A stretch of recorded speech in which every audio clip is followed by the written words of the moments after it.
we're good. Good evening, everyone, and welcome to our March Open Mic Night. We are graced tonight with Dr. Kenesha Reynolds with the National Association of Conservation Districts, who's going to be speaking tonight about the role of conservation in enterprise budgeting and business planning.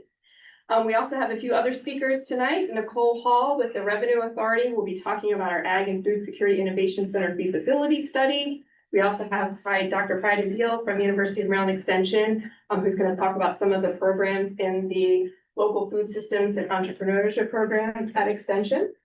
And then we also have a whole team tonight from National Resource Conservation Service. I know they come regularly to our open mic nights, but I don't know, Colleen, if you want to introduce your team. Sure. We got me, and then some of you will know Mike over here, and then some of you will know Isaiah over here. And then this is Sherry, who is our acting state conservationist. I'm the for field assistant ops. state field ops, so I cover the Eastern Shore and South. Welcome this evening. Thank you. Happy to be here. We're excited to have you.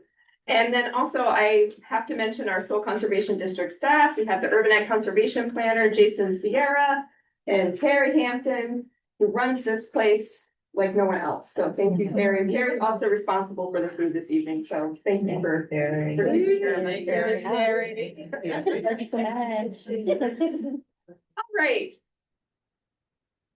Uh-oh. Okay, now, yeah. Jason, do you mind seeing if you can advance? This happens every time and I have no idea why. It works right before I get started. Locked up on me. Okay, I might have to get out and get back in. Sorry, friends. Sometimes this happens. You just stop sharing and then reshare.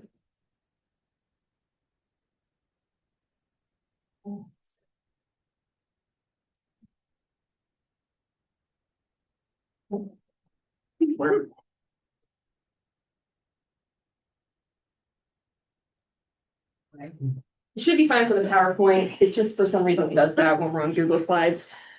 Just a couple of housekeeping reminders. We have an owl camera because we have friends that are online tonight and we welcome you, online friends. So just remember that this owl camera is very sensitive. It picks up anything. So if you need to have a conversation, totally fine. Just kind of go to the back or out in the hallway. Also, for folks in here, most of you already know where the bathrooms are. They're just down the hall to the left. Folks online, feel free to queue up your questions in the chat box. Jason will be monitoring that all night. We'll take breaks throughout the presentations to answer those. And yeah, help yourself to food. You can advance to the next slide, Jason. Thank you. All right, so our agenda for today, we're gonna first, I told you Nicole's gonna speak first, then followed by Dr. Reynolds, followed by Dr.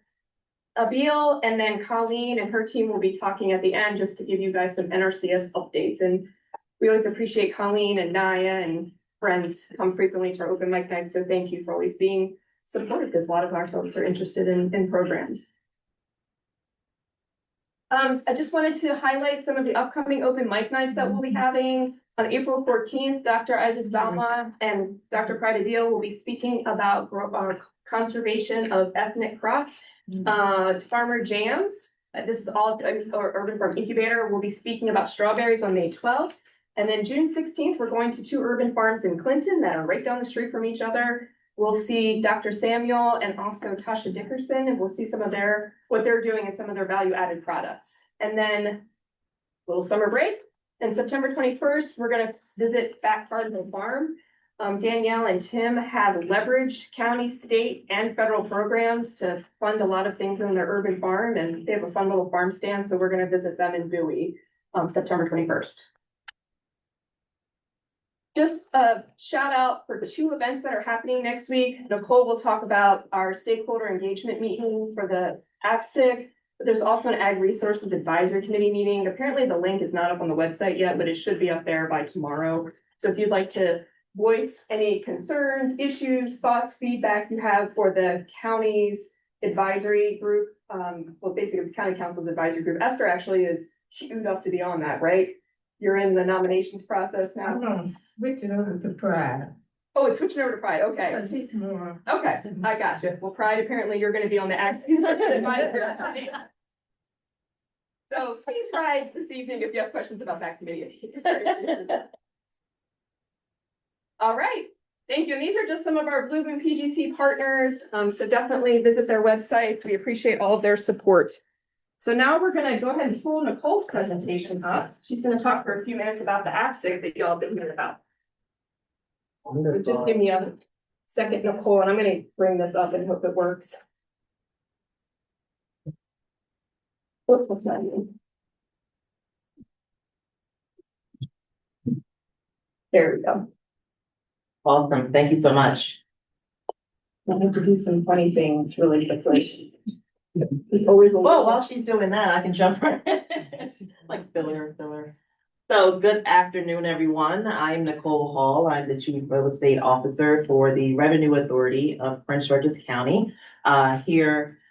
Really excited about the project that I get the opportunity to work with the soil conservation team on the Agriculture and Food Security Innovation Center. Thank you, Kim. Food and Security Innovation Center feasibility study project. So just to give everyone a update or just kind of level set of who we are, who is here familiar with the Revenue Authority of Prince George's County? Don't everyone jump at once. Good, one lucky winner. Okay, I don't have anything to give you, but so for the so the Revenue Authority, let me ask you this question: who's here ever received a parking ticket? Everybody. You are some great drivers and parkers here. So, we have a lead offender in the back. But so the Revenue Authority of Prince George's County was previously known as the Parking Authority in Prince George's County. So we are one of the economic development cluster agencies that support advancing the economic development platforms in the county. We are actually self-funded, meaning thank you for paying all of those citations that you did receive, because those funds, all that excess revenue is used to reinvest it into the county to provide economic development for our county residents. So that's our overall structure. We have several pillars under our umbrella, but really focusing in on the parking management and enforcement, public safety, which is some of our managed programs that we work with the police department, such as red light camera enforcement. So if you're ever going through a red light and you see a flash, thank you. Pay that bill, and don't do that again. Start seeing your face. Yeah.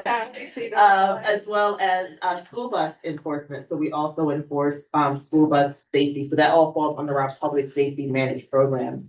We also have managed programs under our economic development cluster, and that falls under my purview. So whether it's development incentives, projects such as the ASIC, as well as advancing our development projects in Suitland and Dewey State.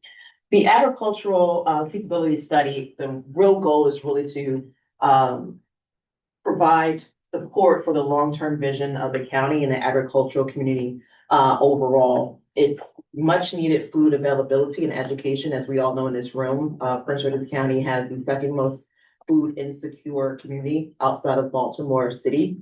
So we really have an opportunity to be a connector of providing a food hub that connects our producers, growers, farmers, and resource partners to our residents.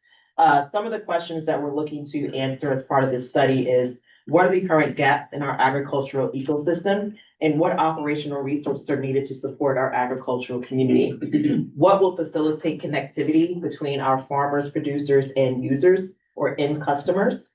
And is a consolidated agricultural center operationally and financially, keyword financially viable in Prince George's County? And if yes, where and what is that site profile? So where should it go in the county and what should it look like? And if no, why and what resources can be implemented to support the aggregation and distribution for our agricultural community? Yes, ma'am. What do you mean by consolidated agriculture center?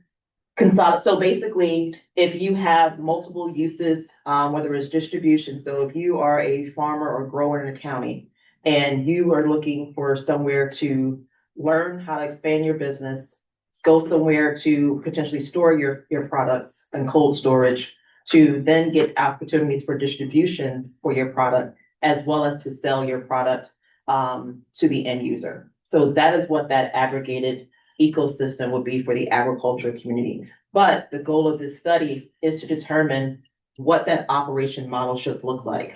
We don't want to assume what that food hub and food model should be. We want to hear from the agriculture community, the folks who are actually living, breathing it every day. How can the county best support you? There's not too many times an industry, I would say, can get the opportunity to build what you need, right? So what we're doing here over the next few weeks is going through all of our stakeholder engagement, our consensus building, really to hear from those who are literally boots on the ground and provide that insight to us, that can provide that insight to us of what this county needs to support the growth of your business, as well as to provide food assistance and security to our county residents who need it most. Yes, ma'am. So what are they gonna do with that information? Once they get all the feedback, are they kind Glad you asked that. of, okay, great. So from that information, the whole purpose of the feasibility of the study is we're working with a consultant that is going to give us a business plan report. So it will tell us what was the best and optimal operational model for the agricultural center, where it should potentially go. So what that site profile looks like. How is it going to be viable financially? So from the construction all the way through to the operation, because the one thing we don't want to do is build something that is reliant on grants and external funding sources, because we all know what happens to those, right? So this center needs to be financially viable, independent to those grants and different programs. So what that would look like. Why, meaning if we have a no-go decision matrix, that will confirm that viability. And then if so, what will be the next step in this business plan for the implementation? So this is the first phase of a multi-phase development of this project. So this is the discovery, determination, operational viability. From here, we will get a business plan that will tell us what it's going to do, where it should go, how to do it, and who should take the next step in that plan. And then from that, we will hand that off, whether it's our agency, SCD, or another agency, will then move into the implementation piece of this plan that will talk about sources of funding, site profile, where it should go, how many sites, where the sites should be located. That will be in the next step. I saw a couple of hands. We'll go right here and then we'll come back. Yeah. One of my questions is, the county has a lot of resources, Mm-hmm. buildings and places that are not used. Mm-hmm. When I read that last slide and it talked about construction, Mm-hmm. there are some places that don't require as much and it's not prohibitive. Yeah. I would really like to see as a taxpayer here that we don't waste resources on things that we kind of have a structure Mm-hmm. and it's really about how we could use it. Yeah. Prime example is, what did I say, Great Adventure, but y'all know what I'm talking about. Six Flags. Six Flags. You're from Jersey? I'm from New York. I'm from New Jersey. That's why I knew Great Adventure. There we go. Sorry. So Wow. Sorry. the reason that I'm asking the question is because paying attention to things that I've seen here, Mhm. I've seen a lot of waste, Mhm. right? Yeah. And then because we need new and flashy.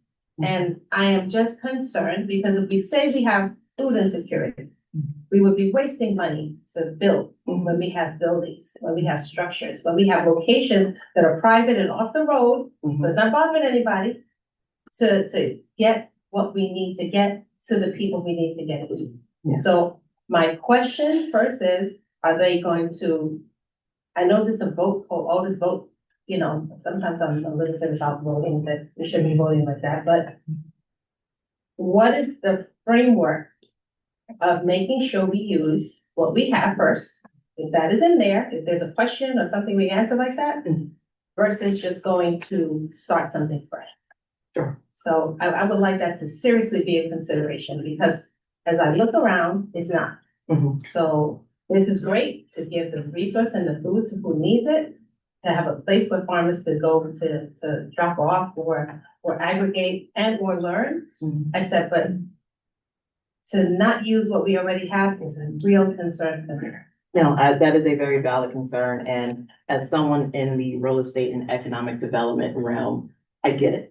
I understand and I appreciate that. Your name again, I'm sorry? Renee. Monique? Renee. Sorry, I don't know where I got Monique, but Renee. So that is a very valid option. And the reason I say option is because that information is gonna come from, how do I go back? Like this one? Oh, you're smart.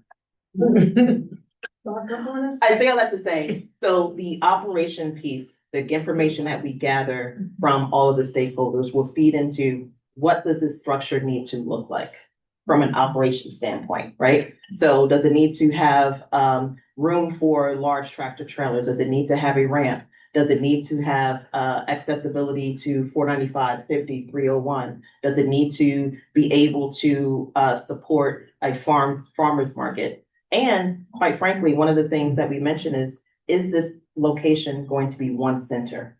One of the things we're also looking at, and we're kind of, this is the, as I say, the sky's the limit and there's no template for what we're looking to build, right? So I think the key is understanding what is the need, because we're 500 square miles of the county. There's nearly 1 million residents. One agricultural center in Largo is not going to solve the issues in Accokeek or Laurel or somewhere, even Capitol Heights right down the road.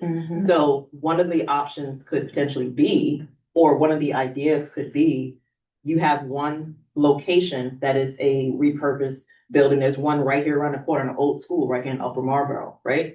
That is an old building that can be refurbished potentially. But then you have satellite locations around the county that support the different needs of those stakeholders. So yes, there's nothing off the table. I wholeheartedly agree that as much as we can repurpose an existing building where it makes sense, because the other thing you have to take into account, any building that we build needs to be up to code. The challenge with some of these older buildings is the cost to bring them up to code is expensive, right? And then with the technology needs, they're not built for AI capabilities. They're not built for Wi-Fi and things. So there's a lot of cost challenges that will need to be put into place, but that's everything that's going to be put out from this study. And like I said, nothing is off the table.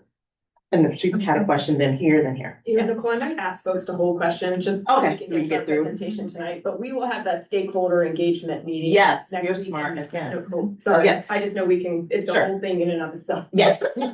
Did you have a question or? I was just wondering, long term, at the end, is it still gonna be a county run thing, building? That's or- another part of it. So the feasibility study at its nature is going to tell us what would be the best and optimal way for this facility to run. Whether it's a contract with an operator, a county run, if there's soil conservation, what would be the best and optimal operation for the site? So all of that is going to be fleshed out as we move through the feasibility study. So these are just some of the project goals. Enhancing our ecosystem by adding capacity building. I believe one of the young ladies mentioned about resources. That was one of the main things we found during COVID, is that there are so many different resources around the county that they were all siloed and working independently. There was no central location as we looked at food insecurity that was responsible for it. The health department was doing the piece, social services was doing the piece, the Veterans Association, had all of these individuals, nonprofits, churches. Everyone had a piece of the pie, but no one was at the central nucleus as a department to consolidate and help navigate through things like a pandemic that really disrupted a lot of our eco and supply chain. And then the stakeholder connectivity. We're really looking to get out into the community. Here we are today. And we have several different avenues, whether it's surveys, telephone calls. We're really getting out, and we would love to hear from you. So even if you don't have all your questions answered today, we do have future opportunities as we're currently in the partnership and consensus building phase. This is a 14-month project supply study. So the project will, and I can send these slides out so that way everyone gets a copy.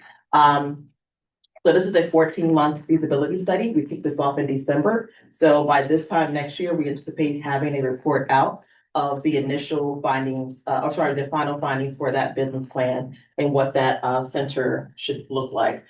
So we're going to do a market analysis to understand what's currently out there, what resources are not there, as well as what does this site profile need to look like. With that, we'll go into an operating model and a preliminary design to understand what this building should look like, or what the structure, brick and mortar should be. We'll then come back again for some more stakeholder charrettes, or just get your feedback on here's the proposed design structure. We'll refine it, do a financial analysis, and then kick out a final feasibility study plan.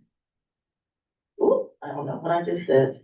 But, so as we mentioned, we have a lot of stakeholder engagement sessions and work because you are the experts and we want to hear from you. So, we've had two already. We've outlined some of the challenges and opportunities, rising costs, increased labor, extreme weather, increase in grocery costs, some opportunities, infrastructure access, cold storage, cooperation among small farmers, capacity building, supply chain. These are all areas that have been highlighted as needs. But we also have more engagement and more we want to hear from you.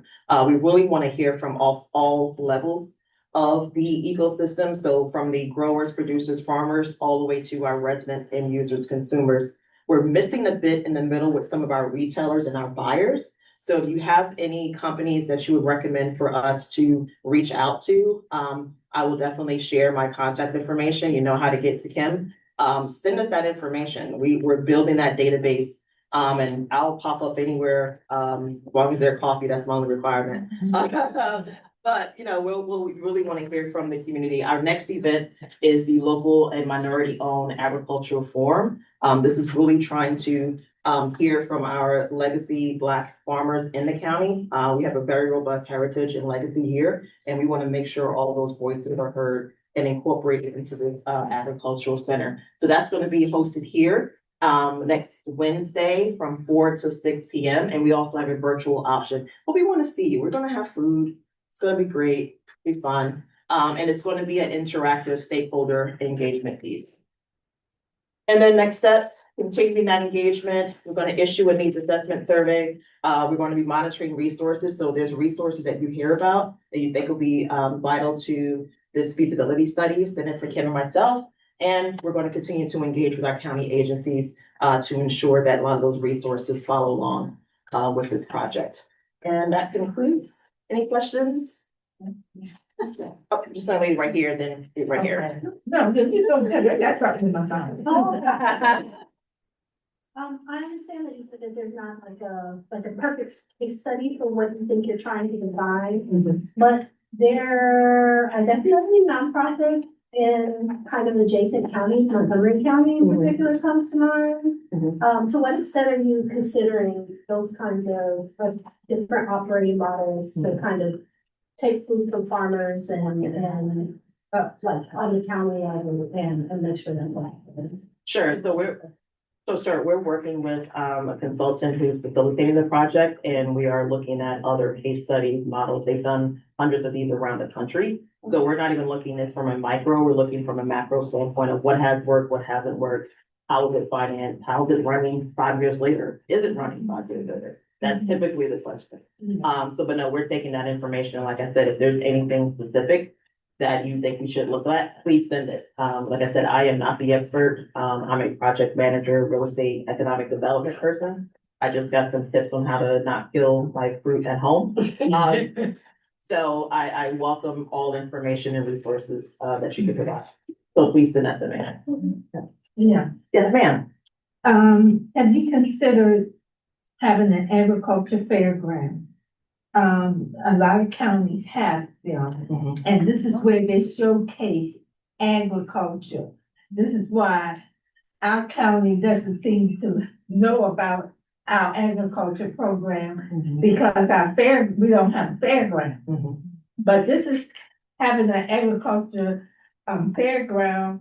You could, raise money by renting out spaces as well as housing some of those organizations you talked about in there, as well as providing programming for the public, at a minimum cost, to offset whatever expenses. So, and plus it also could be a place where the county fair is held. Right now, they're scrambling to get a county fair up every year. And this place could be a central place. Yeah, it would definitely have to be a dual use. But I think that's something we can definitely bring to the county and see how that might be able to, whether it's if you look at the state park and over in Anne Arundel County, I know they do a lot of festivals and fairs out there. They have a ongoing believe it's, in one of the other promenades, their weekly farm markets. So I think one of the other things that I've noticed, and like I said, I am not the expert, is that we don't do a good job of communicating or marketing our farm markets around the county. They're kind of, I pop up on one, I'm like, oh, where did this come from? Yeah. You know, that's usually how I end up finding them. And that was one of the bit of the feedback that we received so far, is that there's no one place to get that information. And then a lot of times it's outdated, it doesn't work, the links are obsolete, the pages, you know, so I think this overall, just how we can, what this center could be is how we can, again, create that nucleus to support the outreach to our agricultural community and be the one place that you can go to, kind of like the barn on the farm. They think that's what the animals, they know that's their safe space. They know that's where they can go and be, you know, find food and shelter. This is what the agricultural center would do for the community, is provide that safe space, resources, education, training, outreach, whatever that may be. That's how, you know, we're kind of envisioning it, but it's really around what is needed. Right, so I don't know if this is a question or a statement, I'm just gonna throw it out there, but I am registered, right? I'll be there. I've seen a lot of times where the county will put out a contract like this, and someone who has done this around the country or around the world, they come in, they give a bunch of fluff, and then they walk away, and then those things either they never get fully implemented, right?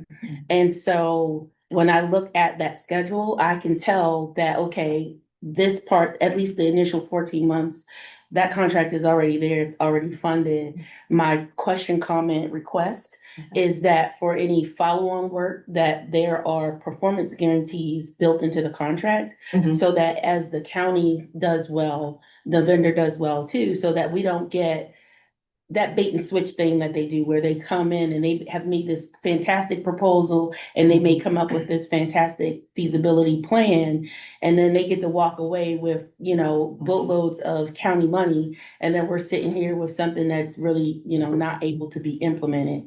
I would like to see like that built in to the subsequent steps. No, that is completely fair, and I'll be quite frank, it's on the county to get it done. Yes. Regardless of who we bring in, what consultants, if this is the focus of the county needs to get it done. And so I can't speak to what happened previously, because I know those exact type of studies, and it's great to get all the information, but now what? That's one of my old VPs would say, so what? Now what you gonna do? And that's the piece that we have to constantly communicate up and lobby with legislators, because like I said, if this center can't be self-funded, it's gonna fail before it even starts. So we need to get in the ears of everyone, all of our stakeholders, legislative, elected officials, appointed, whoever it may be, to let them know that this is a priority. This is something that is serving of the entire community. Because that's what that next step is going to be. And we have milestones even built into this phase of it. Yeah. You know, this is all part of the study, and the structure is what are the milestones and that we're hitting. That's the only way the purse opens up. So that's how I was trained to run projects, and that's something that we've implemented, you know, so far. But I definitely agree. Any other questions? Yeah. All right, great. Thank you so much. I'm sorry.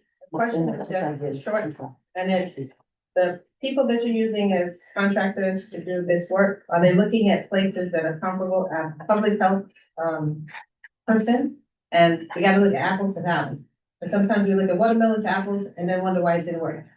So my question is, are they looking at comparable makeups? Yes. Okay. Yes. So the one thing about our county, and like I said, I'm from New Jersey, northern New Jersey. So one thing I've learned about our county is we're basically a mirror of the state. We're like a little country in ourselves, right? We have agricultural, we have mountains in the west, we have beaches, we have agriculture, we have dense urban centers, we have the suburbs, we got it all.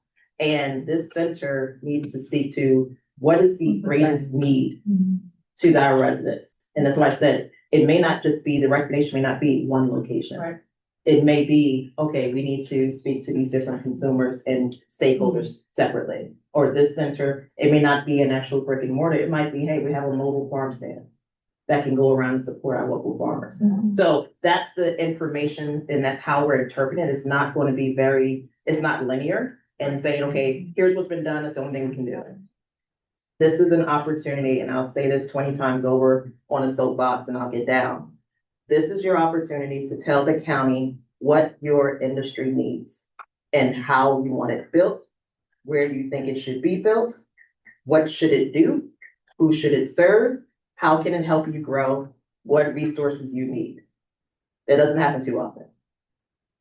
So please inform us, because we want to be able to facilitate the next phase of this, which will then be, how are we going to fund it? That takes the longest, right? That's not going to happen overnight. We're doing it in parallel, but that piece is going to be taken up. That's going to take a little while, a bit of a while. Because what we want to do is make sure it's self-sufficient and it's not reliant on grants, funding, not subject to budget cuts, because that's where it's not going to be serving for long. Any other questions? How many more Thank you sessions? so much, do you have Nicole. for class? I believe we have at least 3 more sessions. We also have independent interviews that we're doing. But if we need to, if you say, hey, Nicole, there's a group that meets, automatically, there's something that we can kind of jump on an agenda with. I have no problem doing that. Just let me know if you have any ideas, just because we want to reach as many as we can while we have you before we get out your hair for all your growing seasons and your busy time, which is year round, but Thank you. Thank you so much. All right, so hopefully we'll see everyone here next Wednesday. It is hybrid, so Yes. people cannot make it in person, but it will be much more pleasant experience with food. I know, and sorry, I forgot to mention, our little thing to cover the cords disappeared on us, so we have combs tonight, so just be careful moving through here. And with that, I would love to turn it over to Dr. Reynolds. Thank you so much for being with us here today. Thank you, Kenesha, or Ken, or Penny. Will do. Hi, everyone. Again, Kenesha Reynolds. I serve as the Director of Conservation Programs with NACD. And previous to NACD, I served in Extension as an agribusiness management specialist. So my role now is a little bit different, but I still have this love, of course, for agriculture. I joked and I told Kim that I felt like I was showing up to an open mic, sounds like a party, and I'm showing up to a party with celery or with broccoli. And so unless you're broccoli people, you're my people. If you're looking for cake and ice cream, you might not be happy. So a little bit about me. I grew up on a diversified operation in Jamaica. So my dad farmed, he had fruits, veggies, livestock, and also poultry. So that's where my love for agriculture started and for farming. What I realized though, when I got older, I say older, high school, is that my dad really did not understand the business of agriculture. A lot of farmers love to grow things. They love the production, but they completely skip the business part, which no. And so I thought I was gonna go to college, I was gonna get a business degree, and I was gonna go back to my dad's farm and I was gonna save him. Well, I did get the degree, but he just did not want my help. He did not need it. What he was doing, he was just growing and he was loving it. But I did get to help other farmers while working in extension. So I guess it worked out for both of us, actually. So what I wanted to spend some time talking about tonight is enterprise budgets and pricing your products. If you are growing something and you do not have an enterprise budget, if you have not thought about your markets, if you have not thought about your pricing, are you running a business or is this a hobby? If you are running a business, think about if you were, let's say, running a restaurant, right? You would operate it as a business. Well, your operation is no different. Unless you're operating as a hobby farm, then that's different. But if you're running it as a business, then you have to think about the business side of agriculture before you put anything in the ground. So with that, let's see a show of hands. anyone in the room, you have your enterprise budgets, you have a business plan, you have a marketing plan. All right, Some, but not all. okay. All right, good. So we have a good start. So again, when we're looking at the enterprise budgets, we're really trying to figure out, are your enterprises, and we're talking about, a given product, right? And so it's, let's say you grow lettuces. Is that making you money? If it's making you money right now, is it making you money in the future? Because a lot of times, maybe we start something and we never evaluate, over time. So we're stuck in this place where we think this is working, but it really stopped working a long time ago and we haven't reevaluated, so we don't know that it stopped working. So that's what we're looking at today. Are you making money? And if so, will that be sustained, long term?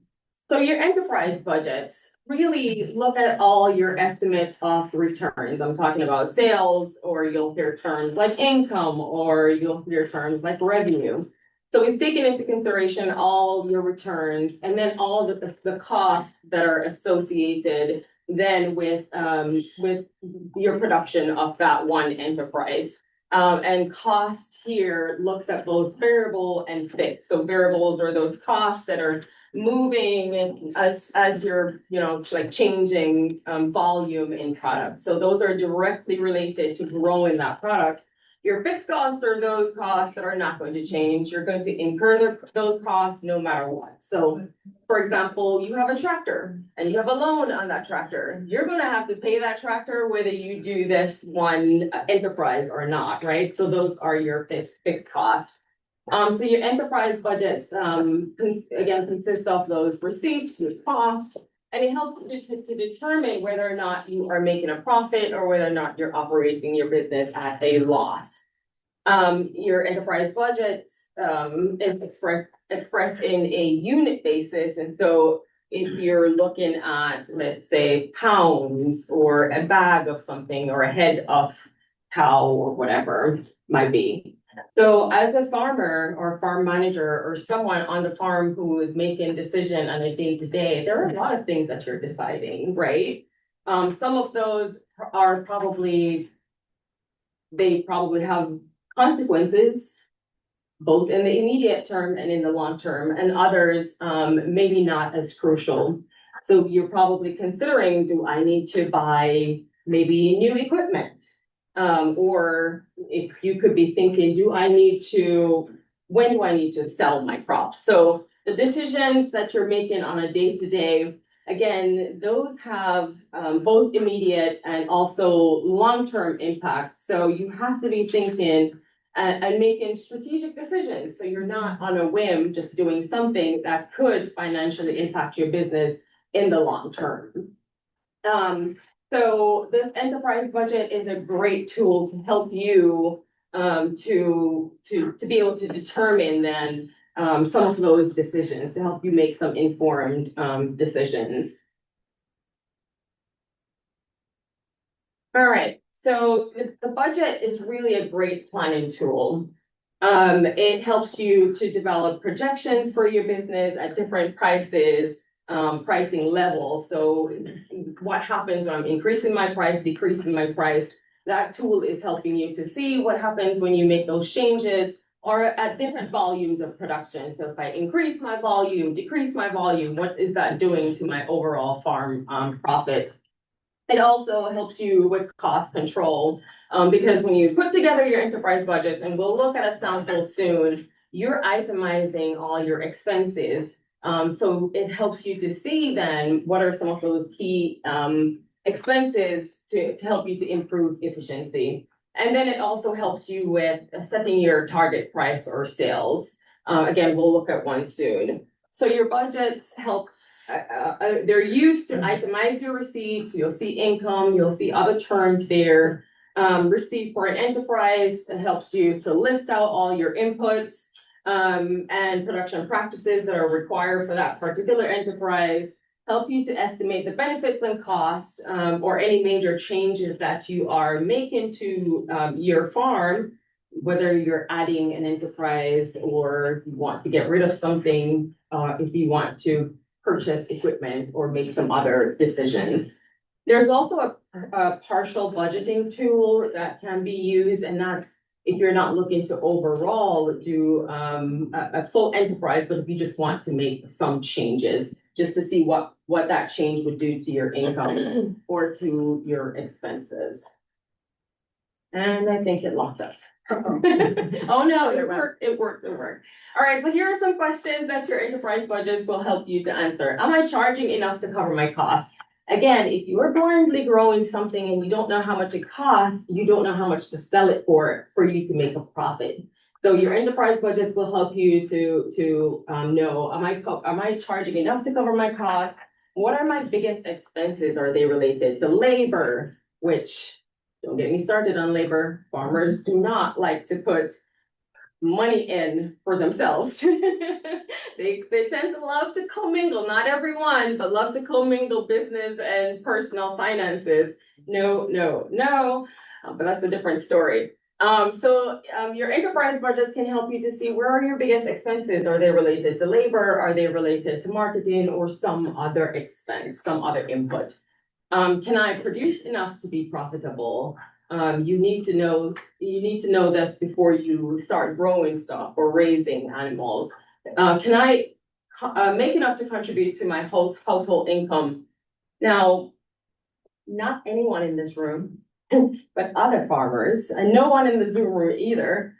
But a lot of other farmers have a primary job and then they have farming as a secondary job. And what happens is they'll take the income from the primary job and they're using it to fund the farm. No. And that happens because most times you just do not understand your costs because you're not tracking these things, right? So your enterprise budgets will help you to do that as well. General formula, we'll look at an enterprise budget sample soon, and you'll see this on there. But your general formula on your enterprise budget, you're looking at your receipts. Again, you'll probably see other terms and we'll see that. And then your sales or your receipts, you're gonna be looking at these based on your market. So if you're selling something into a farmer's market and you only have one channel, that's it, that's your sales. But most times farmers tend to sell, especially if you're selling at the local level, you're probably doing multiple things, right? You're selling at the farmer's market, you could be doing the CSA, you could be doing some online sales. So this looks at all your sales and it looks at all your variable costs. Again, as I mentioned, these are costs that are changing with your production. So you take your sales, you subtract out your variable costs, and that gives you a gross profit. That's not your take home money. That's just gross. You also have your fixed costs, and those are the costs that I mentioned that they are going to change. That you're gonna have to pay those whether or not you have this enterprise. And so you have your gross profit, you subtract out your fixed costs, and that will let you know if you have are making a profit or a loss. I included this slide, this QR code here. It's to the Penn State Extension website. Sorry, UMD, I don't know if y'all have budgets, enterprise budgets. Maybe you do. Look at your University of Maryland website also. I just know that Pennsylvania has a number of budgets. You can go in and find something for strawberry and for goats and for garlic and for onion and honey and all the things. Take scan that QR code and it should take you to that website. Kim, if you could do me a favor and pull up any one of those PDF budgets. So we'll do one and then we'll move to the other. Okay. That's working up on me. Bear with me, y'all. So either the garlic or onion, doesn't matter. We'll quickly look at both. Oh, my thing. Again, I just randomly pick these two. There are plenty on the website for you to look at. All right, so if you scroll down a little bit for me, Kim. Zoom into here. Hold on a second. My computer's deciding it's We're not seeing Did that y'all, when we scan the link. You did not see that? it went to the extension, but it was somewhere else in there. Do you see But something that says agricultural alternative? Yep, Okay, if you scroll down, there are a number of searches there that you'll scroll and see budgets mixed in with some other Oh, business gotcha. stuff. thank Okay. you. Mhm. Hold on one second to reshare the screen, Ken.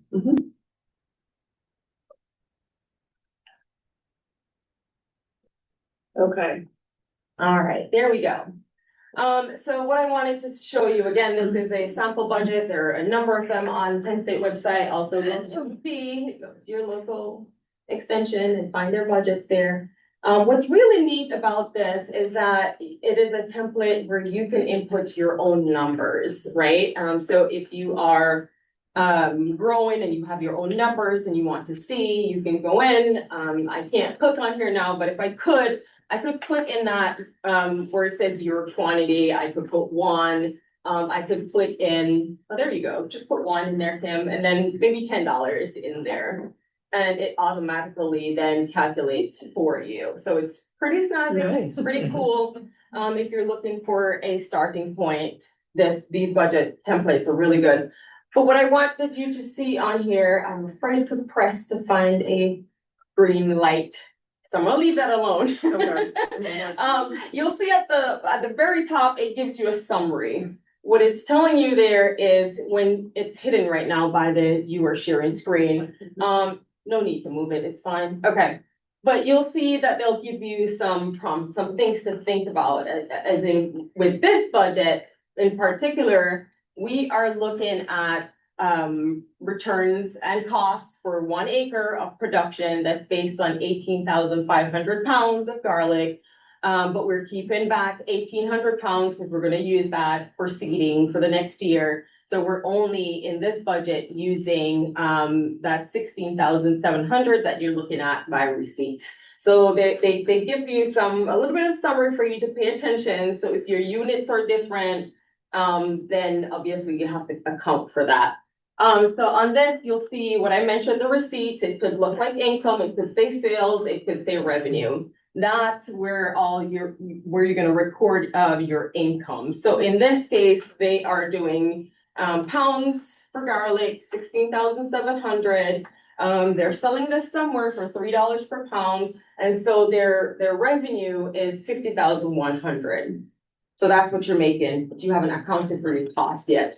And so now that's where you see all your variable costs listed out. And that's what I'm saying. Every cost that's associated with your production, make sure that you list them. Because if you leave something out, then your numbers are off, right? They're not accurate. So I'm not gonna go through what they have listed there itemized, but what I will do is if you scroll back up a little bit for me, Kim. Now, you'll see that they're looking again at quantity, they're looking at the unit, and the individual price for each of those. And when you sum all of that, you'll get your total variable cost. So if you could scroll down a little bit, Kim, and y'all could play with these budgets when you get home. Then you'll see your total variable cost. So at this point, it's costing them, without thinking about a fixed cost, it's already 52,000, almost 53,000 to produce this amount of garlic. What's wrong with this picture? They losing money. They need to They're losing money sign. off the bat, and this does not include all the costs.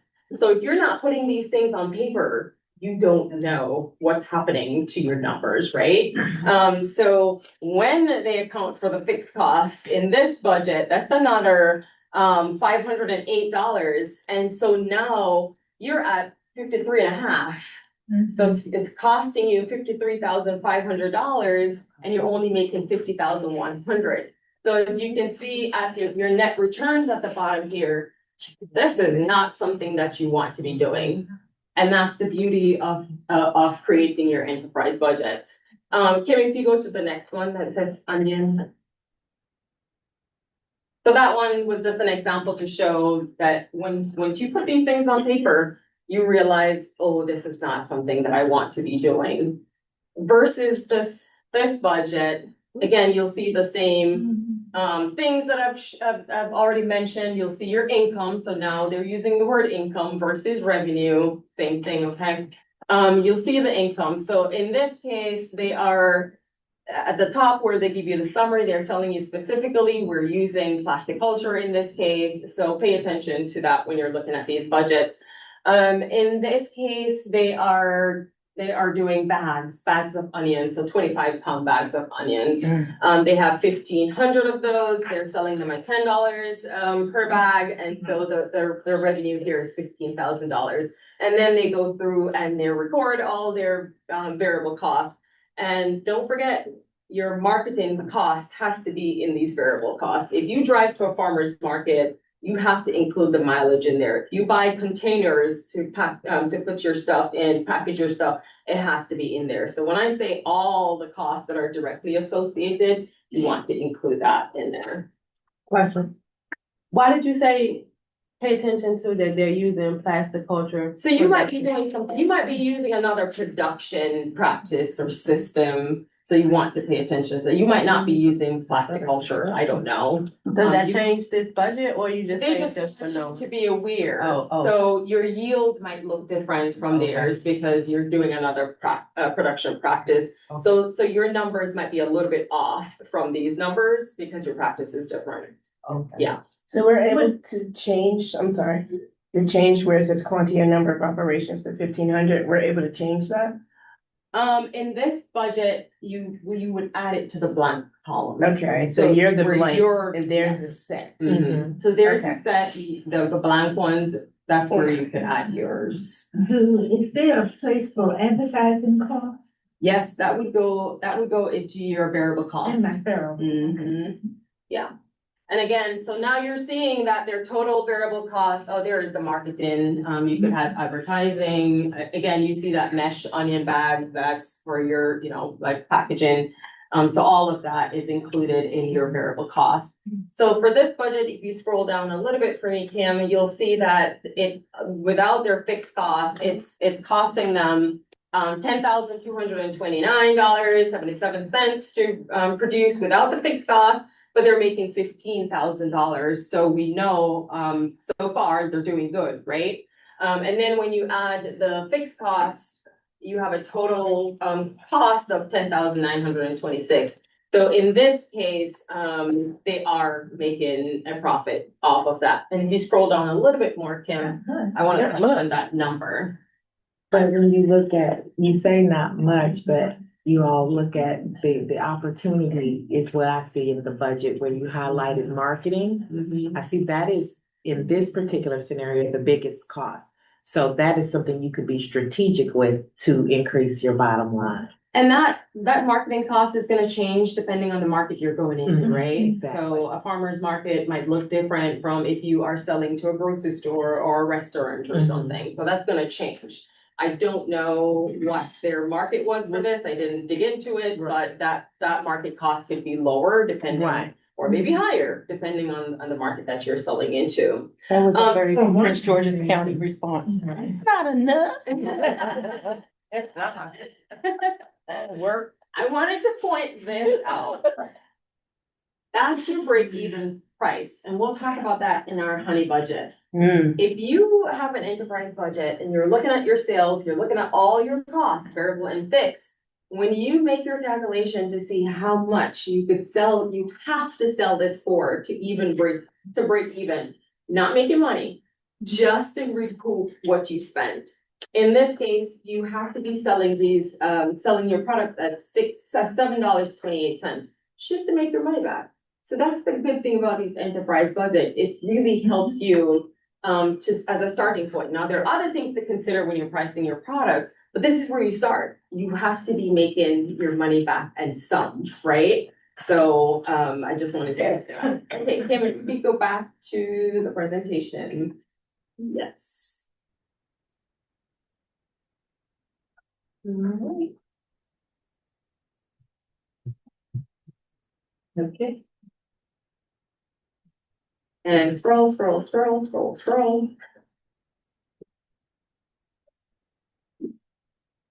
Remind me where you are. Rules of thumb, if you see that. Yeah, there we go. So just wanted to put some rules of thumb, something to keep in mind. Don't overcomplicate that, okay? especially if you're not already growing this product, chances are you don't have your own numbers. You're getting these numbers first from somewhere else, and we get that question a lot, where can I find that data? Depending on what you're looking for, let's say you're looking for price for the product, what market do you want to sell into? So I want to sell it to a farmer's market, and go to the farmer's market on a Saturday morning and see what they're selling it for. Or if you are looking for, you know, like your variable cost, go to a local supply store and see what they're selling it for. I would say stay close to home, because the further away you go from home, the numbers might not be representative of what your actual numbers will be. But again, these are your best guess, so don't overcomplicate things. Don't forget to pay yourself. You gotta put that in there. And this is not one and done. You have to be revisiting this multiple times. Why? Costs are constantly changing. I'm sure cost today for input does not look like what cost was, I don't know, a year ago or so. And also, or a week ago or so. Same thing for the actual price of the product. These are always changing, so it's not one and done. You have to always be revising these budget or revisiting the budget. Don't sell at a loss. This is a business, not a hobby. If you're doing it for a hobby, then great. But if this is a business, let's operate as if it is a business. But even as a hobby, you don't want to lose money. Unless you just have all the money in the world and you're like, I love what I'm doing, it's fine that I'm putting this money down the drain, or I just want to grow some stuff and give it to my community, I'm okay with it. Otherwise, if you're on a limited budget, you might want to think about the cost. Yeah. Yeah. So now that we've done the enterprise budget, we talked a little bit about the break-even price. How do you determine your price? We've already done the production cost. That's one factor, and quite honestly, probably the most important factor, your cost, recouping your costs and some. So pricing, when you're thinking about pricing your product, it's not simple. And in my role, when I was in extension, I talked to a lot of farmers. How do you price your product? Well, I went to the farmer's market and they were selling it for this, so I'm selling it for that. Oh, no. That might work for them, but it might not work for you. Or my favorite one, some random number. Where did you get that number from? It just sounded good to me. My dad did that a lot. It just sounded good. But you have to put more consideration into how you're pricing your products, because this will impact your business, right? And it could impact the goals that you have, both personal and business goal. So my goal is to put my daughter through college from my profit in my farm. But how do you know if you're making enough to be able to accomplish that goal, without understanding your costs and how you're pricing your products? Again, many factors to consider. Your production cost is probably one of the most important one, that you have to know your cost. Demographics and socioeconomic status of your customers. You can't show up to a low income neighborhood selling a high premium price product, and vice versa. You might show up to a high income neighborhood selling a low price product, and they look at you going, I don't trust that product. I don't think it's good quality. The price is too low. So you have to know your customers in order to take that into consideration when you're making pricing decisions. Your scale of production, maybe you're producing high volume, and so you can afford to have a lower price product, and that works. Or if you're producing a lower volume, then you might have to have a higher premium product to make it work financially. And then your product and product differentiation, what makes your product different that would command a higher price? So maybe you're growing organic, or maybe you're doing some sort of, let's say, bag and wash. I harvest, I wash, I bag, so I'm going to charge more for it. So what is the differentiation that could command a higher price that you know that your customers would pay? And go. Okay. Quantum. Oh, no, it works. Don't touch it. It works. Again, pricing is a dynamic process, right? It's not one and done. So same thing with your enterprise budget. You have to constantly revisit prices and costs are always changing. So you have to adapt to those changes. Are there new competitors that you have to be concerned about? You could be just going about your business and it's working and then farmer down the street pop up. Now you have competition. You might have to reconsider your price. Or change in your consumer preferences and tastes. That's a thing where organic now it's been for a while, but it's a huge thing, right? And more people are demanding like fresh and local and all this stuff. So the consumer tastes are changing. So you're always having to account for that. Okay. And then your pricing must be consistent with your market strategy. Again, if you're selling into a retail, say direct to consumer, a farmer's market, a CSA, people are more likely to pay more in those local direct to consumer markets than if you show up to the grocery store and want to sell at a premium. They will look at you like you are crazy. You're not going to get that money. So you have to be consistent with your market channel when you're thinking about your prices. Okay. So here's where the 3 things to consider when you're pricing your product. Cost base. We already talked about that. You have to know your cost and use the break-even cost to then determine where you need to go in terms of what margin do I need to add to this for it to make sense.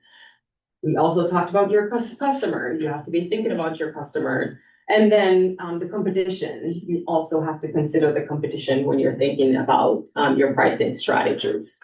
So I'm not going to go through all of this. We just did in the budget.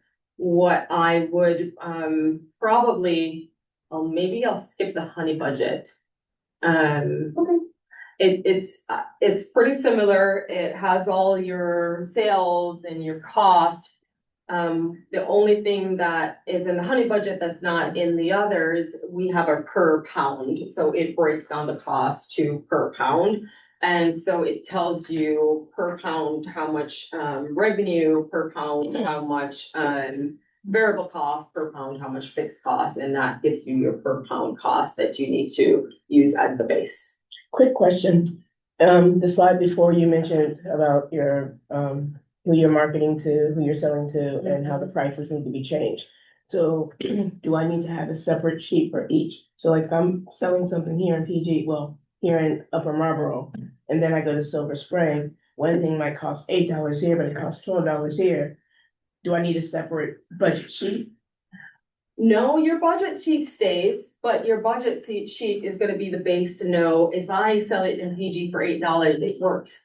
But if I'm gonna go to Silver Spring and it's $12, does it make sense? Right. So that doesn't change necessarily the market. The only thing that change in the budget is maybe mileage or, something associated with markets, or if you have But to it do doesn't matter. promotion, but yeah, Okay. but it serves as the base for. I have a question about unknown things to budget for, like miscellaneous things. Say for instance, if I'm expecting to get a certain yield of honey for this season, but I get less than that, then that obviously is gonna change my budget or cost. Is there a way to estimate that or create like a fluff in your budget for that? Same thing with our crops, right? Mhm. Crop doesn't grow well, and I still have the money already. Yeah. Is there a way to budget the numbers a little bit better? I think the best way to do that is you could, with these budgets, as I mentioned, you have the ability to increase price, increase volume, decrease volume. So you could be doing various scenarios in the budget to see, well, if my yield doesn't go as planned and I have a much lower yield, what would that look like? Does it make sense? But if my yield stays, so you have that flexibility within your enterprise budgets to be playing around with numbers to see what would work. All right, so again, not going to go through these cost base. We talked about them. Kim will share the templates with you, so you'll be able to go through them. I'll share the slides as well. There's some notes in there, so if you have any questions when you go through them, give me a holler. I'll give you my email at the end.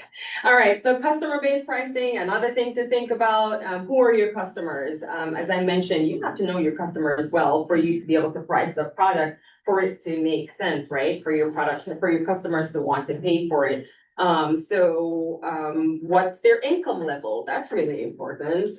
If you show up somewhere and you're trying to sell a product at a price that people who are your customers don't have that kind of money, they're on a budget, it doesn't make sense. So what's their income level? What's their marital status? Is there a single income in the household? Is there double income in the household? What's the location? So just some things to consider when you're looking at customer-based pricing. And then you're looking at, now these are the other, so demographics is one part, socioeconomic status is one part, willingness to pay is, all these things to consider. So what are the benefits that your customers are seeking from your products? Maybe they just love local fresh, right? And so that's what they're looking for, and that's what they're coming to you. Maybe they like organic, and that's where they're coming to you, or something else. There is something else that they're looking for from products that makes them willing to pay for these products. Again, price here is an important factor in purchasing decision for most of us, unless you have unlimited income and you just buy because you have the money. Most people have limited income and we have a budget and we're shopping on a budget. So always consider when you're pricing that is going to play a role for most consumers. What are they willing to pay? We did a study. This is not direct to consumer, but to restaurants, and we looked at different factors that would impact their willingness to pay. So if you showed up and you're selling something that's local and fresh, they're willing to pay more for it because they perceive it as healthier, local, grown. Versus if something that's conventional, then the price might change, right? So what are they willing to pay? Again, depending on the attributes of the products. And how often are they buying from you, and how much of the products are they buying from you?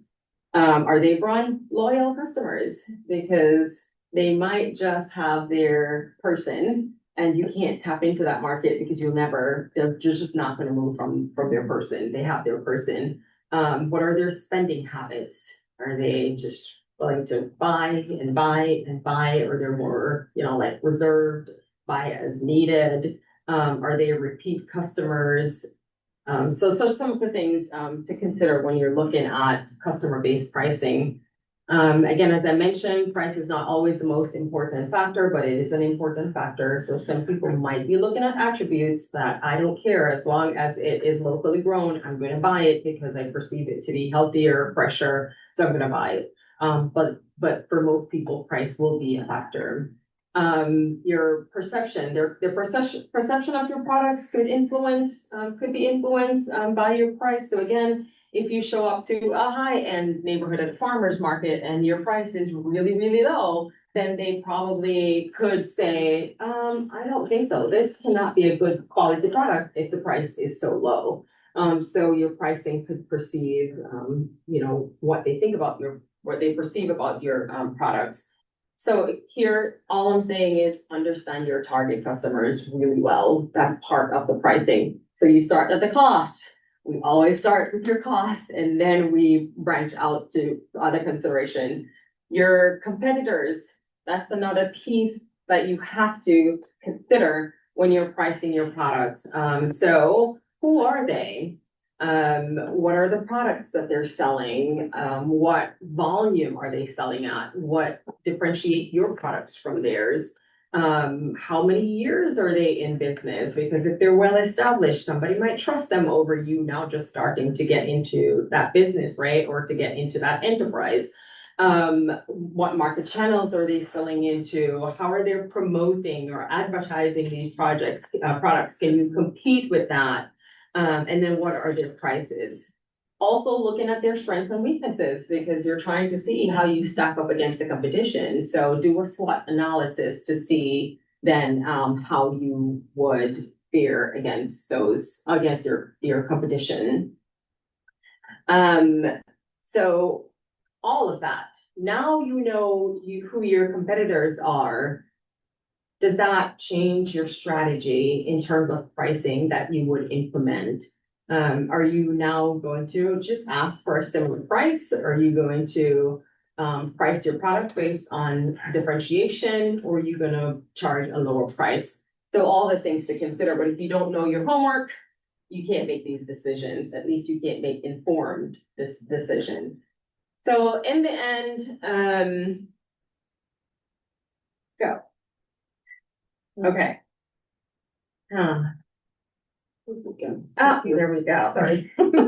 In the end, again, pricing is really, really important. It is an integral part, or must be an integral part of your business plan, your market plan. If you don't have one, give me a little slap on the wrist. And I hope you will look into getting a business plan or a marketing plan. Again, price is a deciding factor for most consumers. And it just affects your bottom line. It affects your profit. Okay.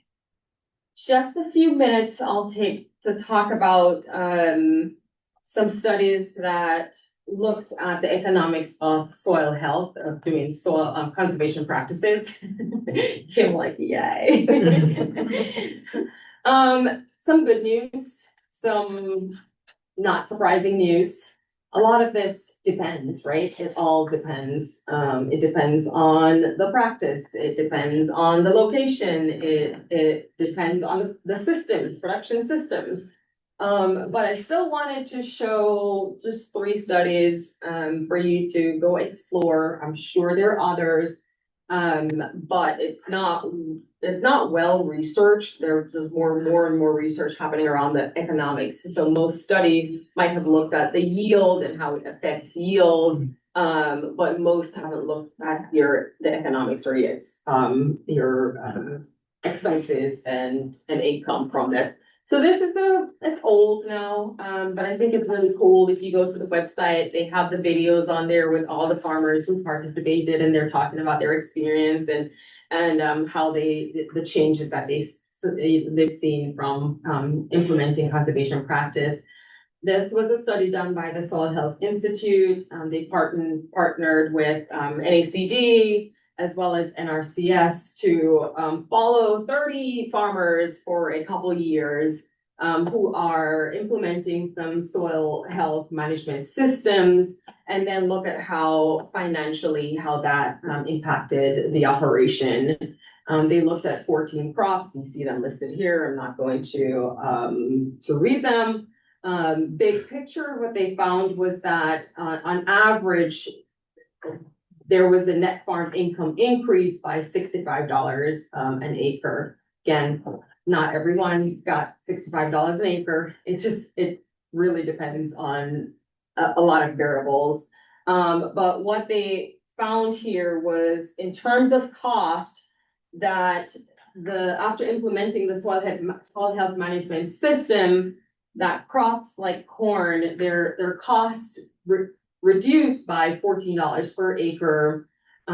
For soybeans, they had a reduction in cost, $7 per acre, and then $16 an acre across other crops. So they all found that there was a net farm income. So there's an increase in income from implementing conservation practices on these 30 farms. 29, because they did remove one. There were an organic farmer. The price that they were charging is premium, so it's super high. So it was an outlier. So it skewed the results a little bit. So they kicked that one out. That's why it says 29. And overall, what they found was across the board yields increase when you implemented a conservation, soil health management systems on your farm. This is also a study with the Soil Health Institute, but this one, the data is a little bit more current. They did this study between 2019 and 2024, and this time they had 150 farmers across 23 states. And they looked at crops such as cotton, corn, the usual commodity suspects. But they also looked at chickpeas and yellow peas and dry beans, so some specialty crops in this case. And they did find again, across the board, there's increase in income when you implement conservation practices. But these vary, right? So how much you get again varies. But across the board, there's an increase in how much you get in terms of net returns. And that could be because you have a reduction in your expenses or increase in your yields, but they found it beneficial when you implement some conservation practice. This one is from USDA ERS. If you are just a nerd and you want to go read the research that's happening, knock yourself out. But it's similar to the others. It just depends.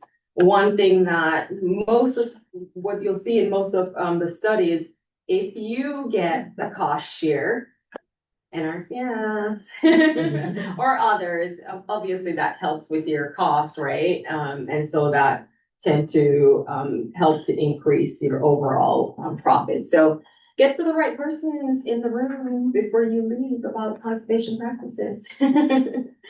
And so that's what I have for you. Again, just want to say, please do your budgets. Please do your market plans. Please do your business plans. Don't farm blindly. This is a business. It's costing you something.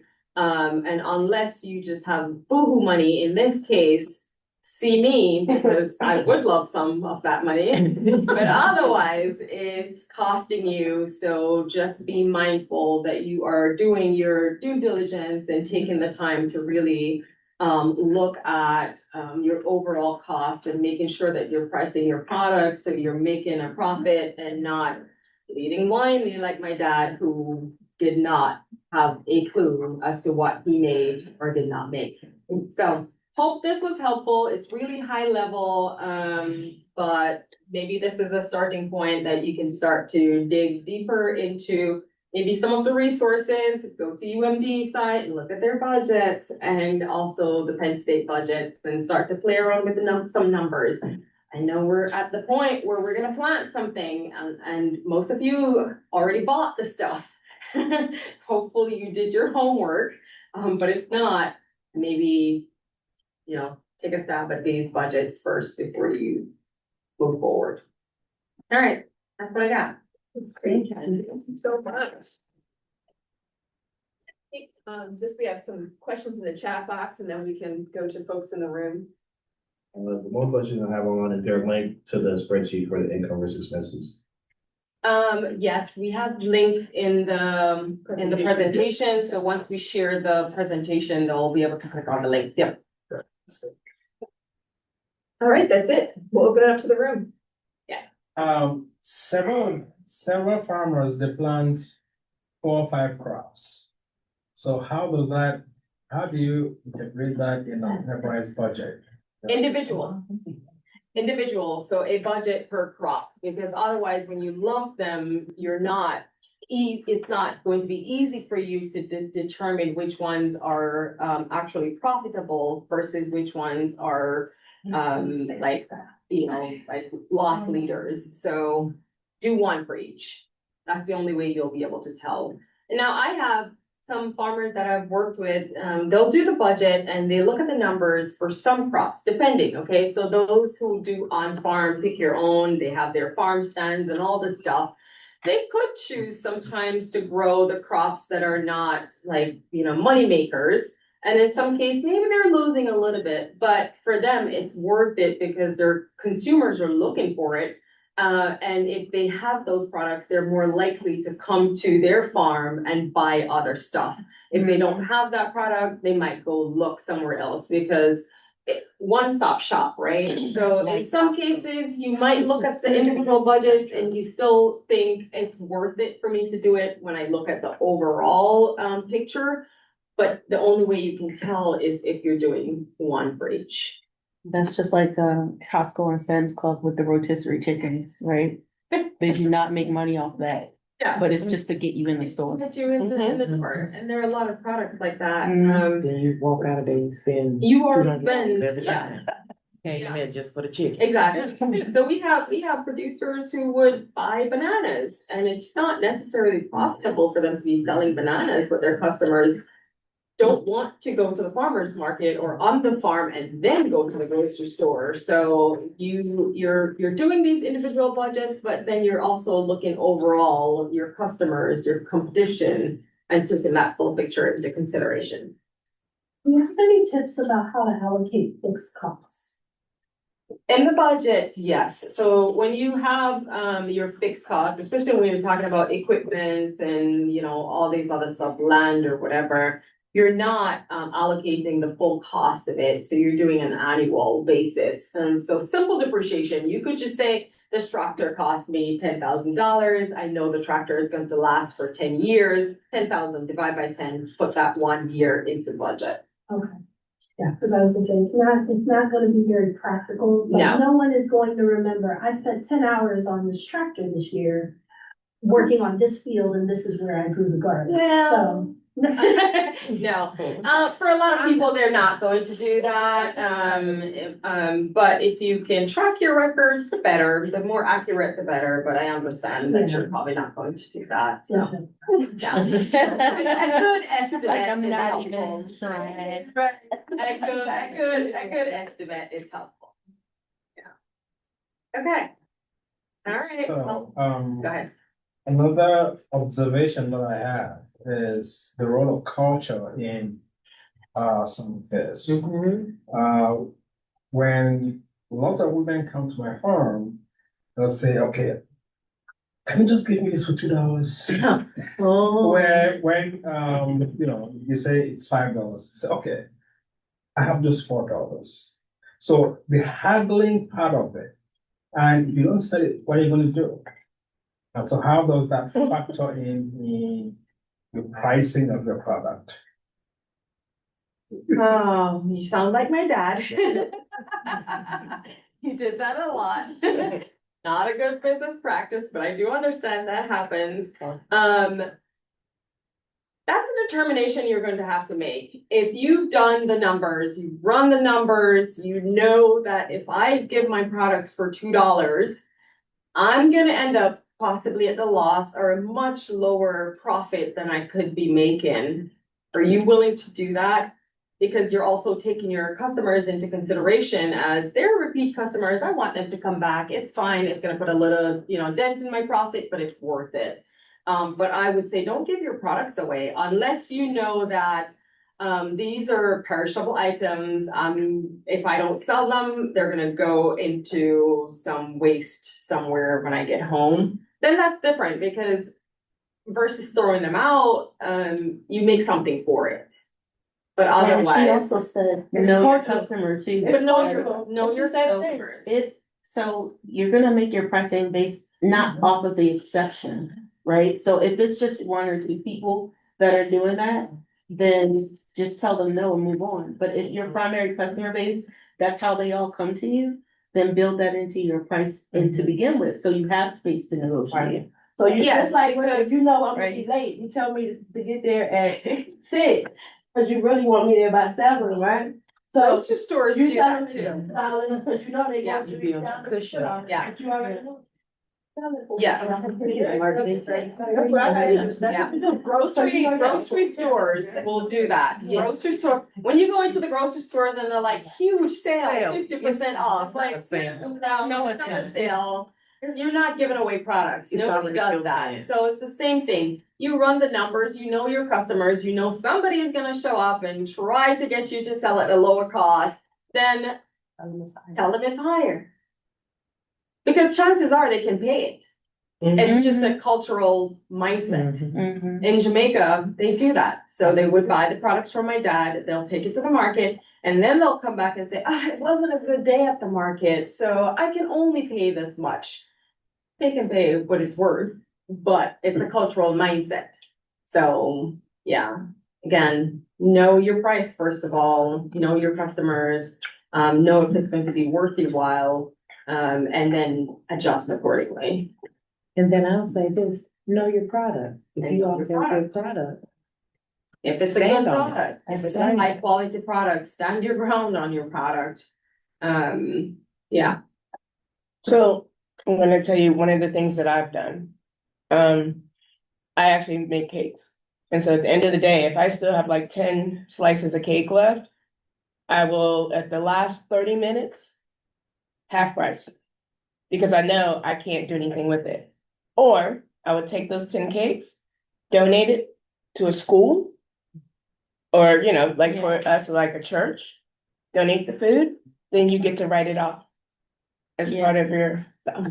The problem with that, though, is that there's expectation that the last 30 minutes, I know your cakes are gonna. You don't do it every time. don't do Okay, that. okay. Don't do it every time. It's a treat. Right. Look, it's a treat, but she But does. then there's that, the market that I'm at, they will do that, they'll wait, people will wait for, not for me, cause I don't discount it. But the other vendors that have. I don't discount. Look, I didn't discount my labor. Every time you're at a market, she sold out, every single time. Just saying. So, thank you so much, Ken. Yeah, thank That was you. great. And again, we appreciate all the support that the association has given this district over the years, so thank you. And it's great to have someone local. Yeah.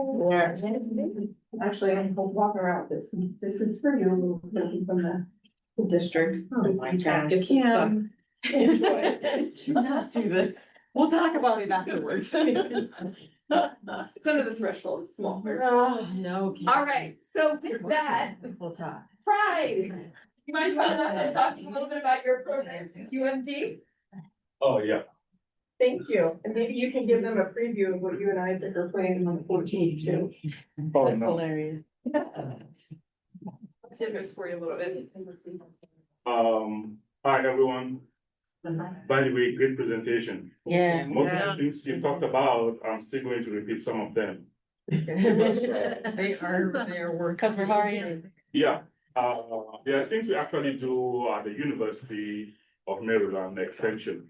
We actually have a class that is going on now for beginning farmers, and one of the courses is exactly what she presented. So we have these resources around.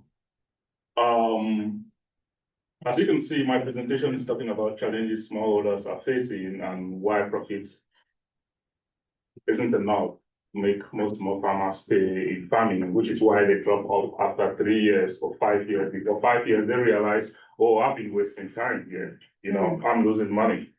By the time they realize that, they're dropping off. So most times, I want to say farmers like Mr. Isaac or other small farmers that are in here, they're really crazy doing what they're doing. So you have to be crazy to be doing something that is actually difficult, taking all your time, but you're still doing it anyway. Like it's your passion. One of the things I found out that is a problem with smallholder farmers is they attend a lot of classes and trainings that never put anything in practice. Yeah, go to all these classes, they're here every day, they're listening to all these things, some are taking notes, and they never put anything in. I'm going to give the first example, which is on market research. If you see now, most of the farmers have already bought the seeds, they're already planting or they're already preparing their farms, they don't even know where they're going to sell. Yeah, if you don't do your basic market research, we teach that at the university.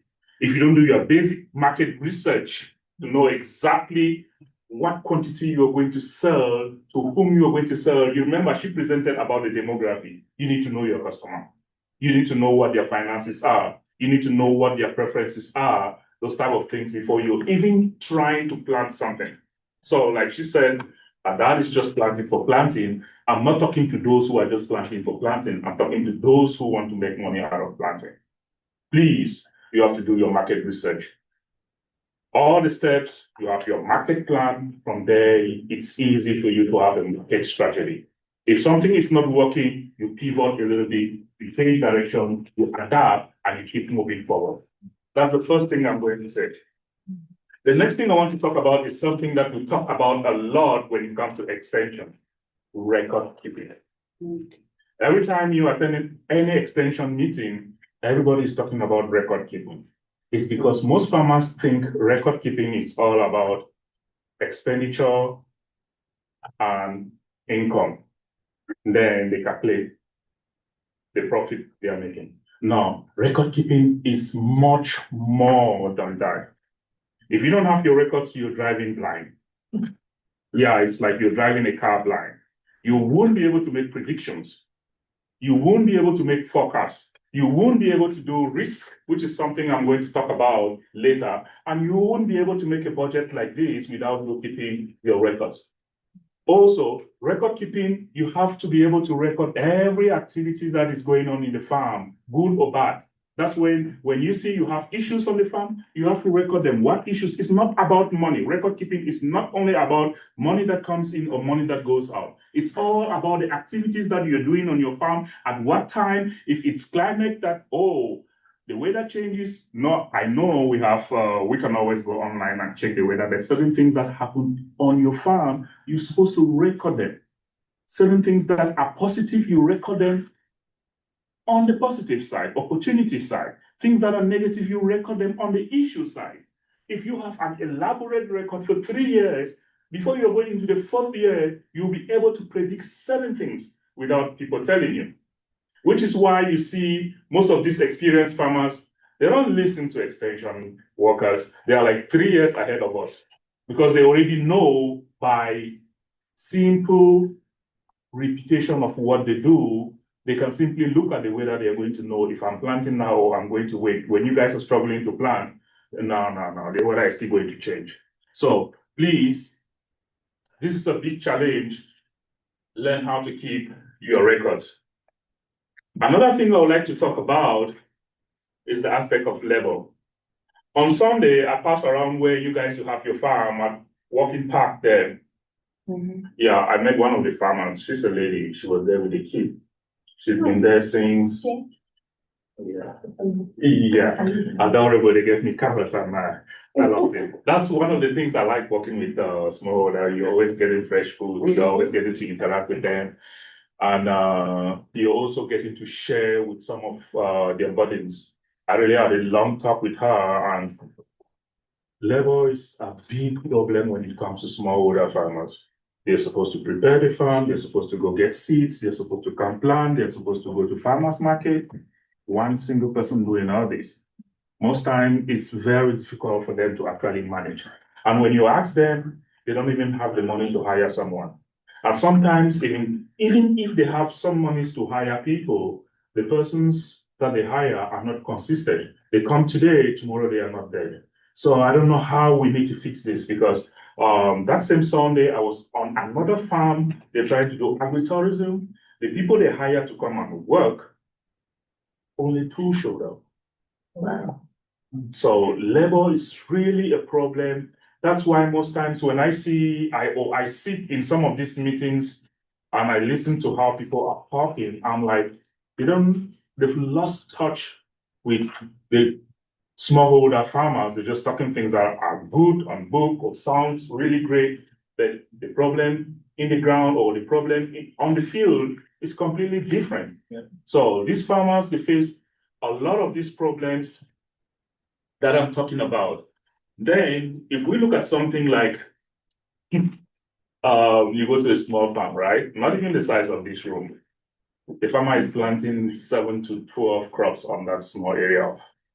I'm asking, why are you planting all these?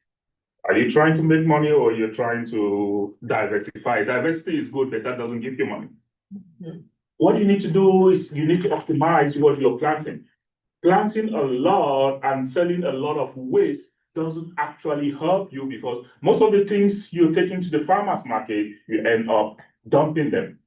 I was at a farm in Baltimore with one of the ladies. I think she was planting, turmeric or something.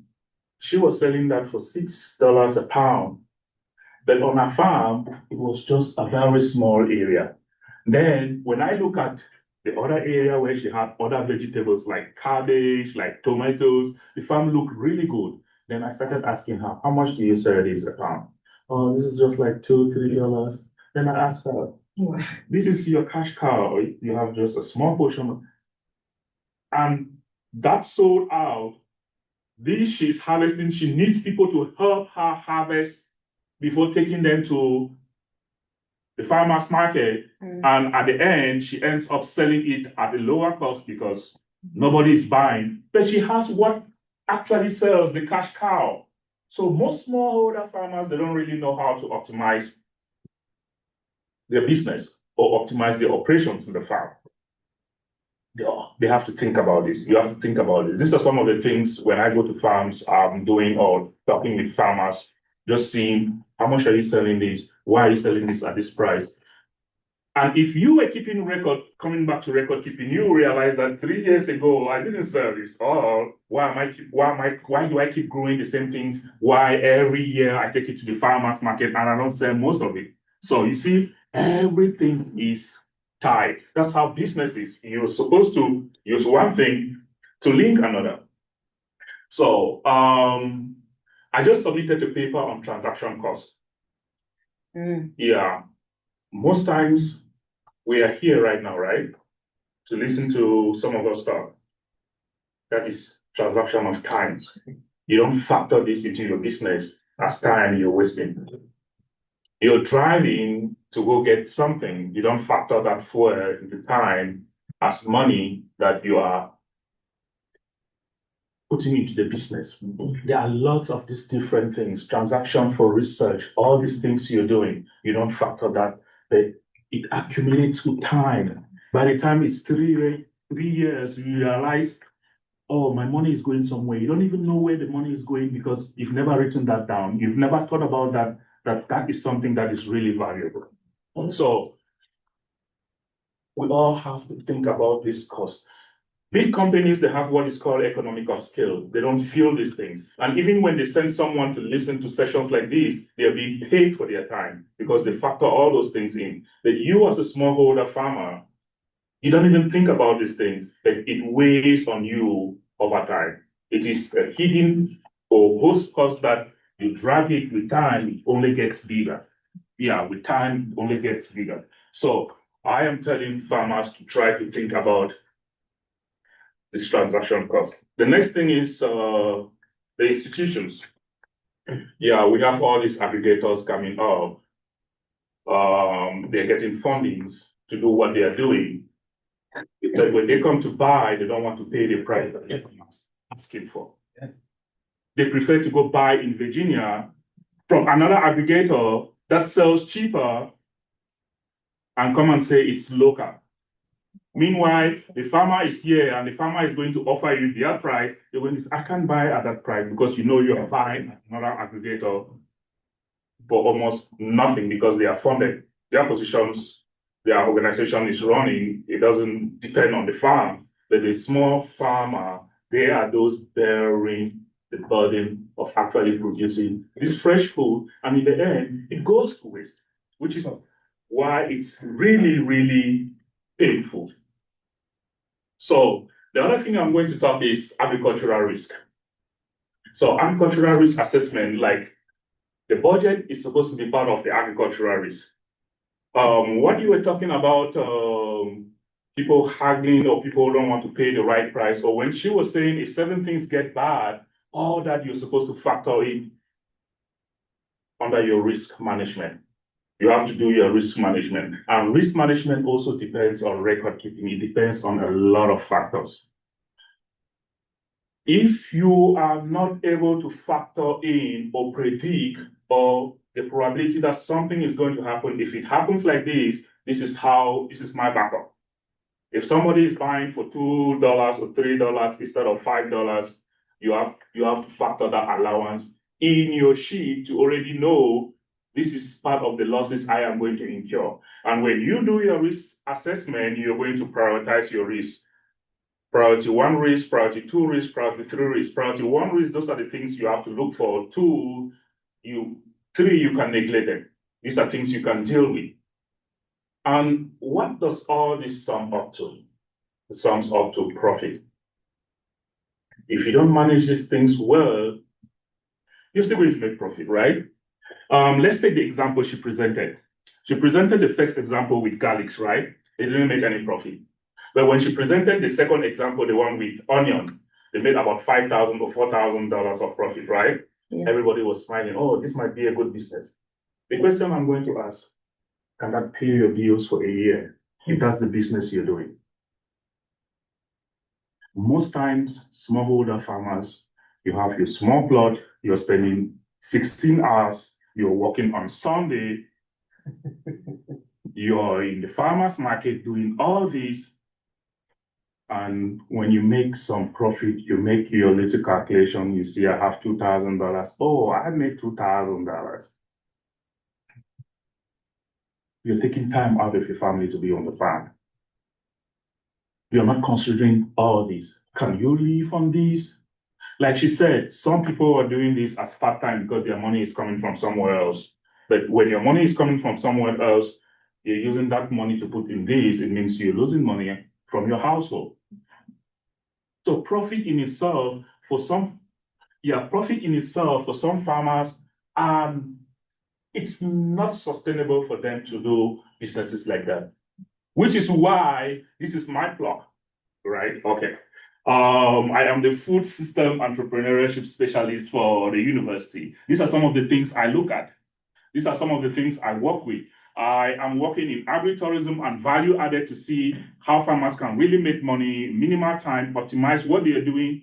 And I was opportune. I've just been here for a couple of months, right? I already won a grant to actually do these things practically with farmers, like market research. We have a course for market research, which is theory, but I'm going to do the practice from May, where we walk you step by step. You do the first step. Your first step is we design your questions, everything. You go to the field. At the end, we do all the steps and you have your market plan. From there, you have your market strategy. This is the thing I'm going to be doing this summer. I'm also going to be looking at record keeping and also agricultural risk. So, guys, that's my, where's my email? This is my email. You can scan the QR code and you just evaluate whatever evaluation we're supposed to do. And thank you all for your time. And then we'll see Pride and Isaac on April 14th. April, we will be talking about, can you stand up and give a little bit of just 1 or 2 minutes? What we'll be talking about? 1 minute. Yeah, 1 minute. You don't know? We'll be talking about conservation of medicinal plants because we're trying to go healthy and all that. So he's growing bitter leaf. He's one of the persons. Most of the people I meet at the incubator there, they're actually working hard. And he's one of the persons that I met there that is trying to always looking ahead of time. So yeah, I would like to really partner with him to present to you guys. Please come, everybody. I want to keep it a secret, a surprise. That's what we say too.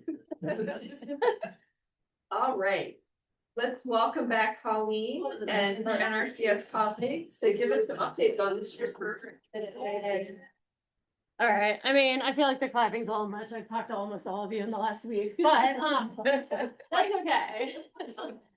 Okay, I want to also just quickly thank our speakers for what you guys are talking about. I know that our guys in the back here would definitely relate to the fact that yes, all these budgets and all this planning and record keeping are super important for making sure you're making money. And most of you have been bugged in the last month or two by Maya, Isaiah, Jason, Naya, being like, we need information, we need information. If you have good records, it is much easier to turn over that stuff, and that means you can get more contracts with us. So and there's a lot of other things that helps you get more money for our stuff. It helps you make more money after you're doing the conservation. So just keeping that all in mind, like record keeping has a kind of, what do you call that? Like a rollover effect. So keep that in mind. You know, it is much easier for us to get you what you need when you know what you need. So, and what you want. That being said, I know a lot of you guys are very familiar with the program. So real quick, we'll just start with your updates. First update is that we had our first round for RCPP, AMA, and EQIP. Those who had applications and met their eligibility, you've all been submitted.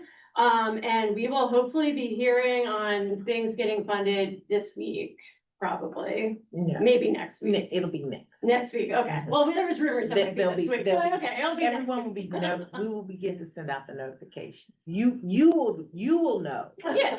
But They'll know shortly thereafter. So anyway, it's coming soon, hopefully. So, we'll be in touch. That being said, some other reminders are CSP. That is a more rewards-based program. Many of you are familiar with that already.